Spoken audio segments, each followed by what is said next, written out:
एक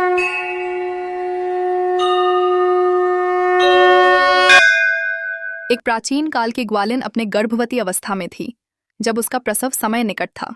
प्रसव पीड़ा से व्याकुल होते हुए भी उसके मन में अपने गाय भैंस के दूध को बेचने की चिंता और बढ़ गई। उसने सोचा कि अगर वह प्रसव कर देती है तो दूध बेकार हो जाएगा।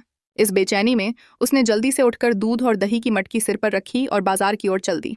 मार्ग में वह एक झरबेरी की ओट में चली गई जहां उसने एक पुत्र को जन्म दिया। लेकिन जच्चा दुटी के बाद भी उसका मन दूध बेचने में लगा रहा। उसने बच्चे को कपड़े में लपेटकर वहीं छोड़ दिया और दूध बेचने के लिए आगे बढ़ गई। संयोग से वह दिन भाद्रपद मास के कृष्ण पक्ष की षष्ठी तिथि था, जिसे हल षष्ठी तिथि कहा जाता है। ग्वालिन ने गांव में गाय भैंस के मिश्रित दूध को भैंस का दूध बताकर बेच दिया। जहां उसने बच्चे को छोड़ा था वहीं एक किसान हल चला रहा था। अचानक उसके बैल भड़क गए और हल का फल बच्चे पर गिर गया, जिससे बच्चे की मृत्यु हो गई। किसान बच्चे को देखकर दुखी हो गया और अपनी ताकत से बच्चे को वहीं झरबेरी के कांटों से टांके लगा दिए। कुछ समय बाद जब ग्वालिन सारा दूध बेचकर अपने बच्चे के पास पहुंची तो उसने देखा कि बच्चा मरा हुआ है। इस नाजुक स्थिति में वह समझ गई कि यह सब उसके अतिक्रमण और असत्य बोलने का दंड है। वह मन ही मन खुद को कोसने लगी और सोचने लगी कि अगर उसने झूठ ना बोला होता तो उसके बच्चे की यह दशा न होती।